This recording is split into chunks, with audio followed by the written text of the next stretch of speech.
Have you ever felt that anxiety is running your life? That endless loop of thoughts keeping you awake at night, making even simple tasks feel overwhelming?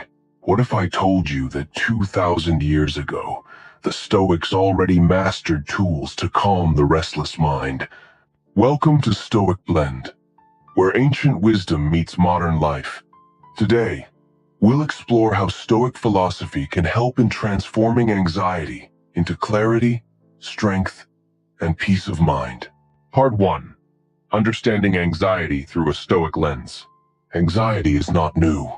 Even in ancient Rome, Marcus Aurelius wrote about nights spent wrestling with worry. Today, our anxieties look different: job insecurity, bills piling up, family pressures, or the constant flood of notifications on our phones. But the human mind reacts the same way it did 2,000 years ago. The Stoics believed anxiety arises not from events themselves, but from our judgment of them. Epictetus said, "Men are disturbed not by things, but by the views which they take of things." Think about that. It's not your boss's email at 11 p.m. that creates anxiety.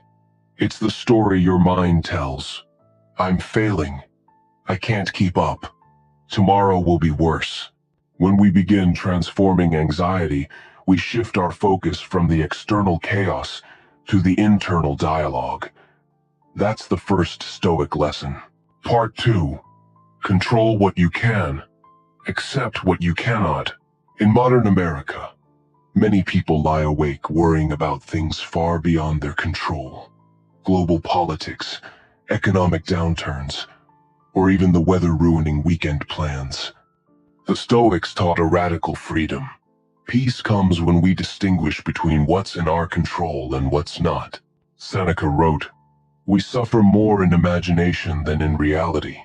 How often do we imagine future disasters that never come? Suppose you're worried about layoffs at work. You can't control the corporate decision, but you can control your performance, your skills, your preparation. Energy wasted on imagining the worst can instead be invested in what truly matters. This principle is powerful for transforming anxiety. Each time you catch yourself spiraling, ask, "Is this within my control?" If yes, act. If not, let it go. Part 3. Practicing negative visualization. It might sound strange, but the Stoics often imagine the worst-case scenario. Why? Because by confronting it in the mind, they robbed it of its power. Picture this. You're anxious about a presentation at work. The worst case? You stumble, forget your words, maybe a colleague smirks. But then what? Life goes on. You still wake up the next day. The world continues, and often people forget faster than you think. Marcus Aurelius reminded himself daily that misfortune is part of human life. By practicing negative visualization, we shrink the monsters our mind creates. This simple practice helps in transforming anxiety into perspective. Part 4. Anchoring in the present moment. Anxiety thrives on the future it feeds on. What if? The Stoics urged us to return to the present, the only place we have power. When Epictetus advised, "Do not seek for things to happen as you wish, but wish for things to happen as they do," he was pointing us back to now. You can't change yesterday. You can't control tomorrow, but you can breathe deeply in this moment. In today's world of constant digital overload, one simple Stoic exercise is to pause and ground yourself. Notice the chair beneath you, your breath entering and leaving your lungs, the sound of life around you. This anchoring dissolves the storm of worry and restores clarity. Part 5. Reframing adversity as training. The Stoics didn't see obstacles as threats, but as opportunities to practice virtue. Marcus Aurelius wrote, "The impediment to action advances action. What stands in the way becomes the way." Think about financial struggles, family conflicts, or career setbacks. Each of these challenges is training for the soul. Anxiety often whispers, "You can't handle this." Stoicism responds, "You were born to handle this. Life is training, and this is your practice." Instead of resisting, we reframe adversity as a chance to grow resilience. This mental shift is a cornerstone in transforming anxiety. Part 6. Daily Practices for Calm and Clarity. So how do we apply Stoic techniques in everyday life? Here are a few practical tools. 1. Morning reflection. Start your day by asking, "What challenges will I face today?" Prepare your mind before chaos arrives. 2. Evening review. Before sleep, reflect. What did I do well? What can I improve? This calms the mind and gives closure. 3. Journaling. Marcus Aurelius's meditations were his private journal.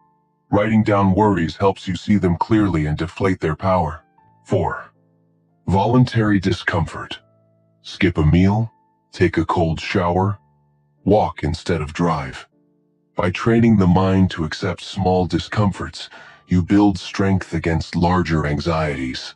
Imagine the difference if every evening you set down your phone, wrote your thoughts, and reminded yourself of what truly matters.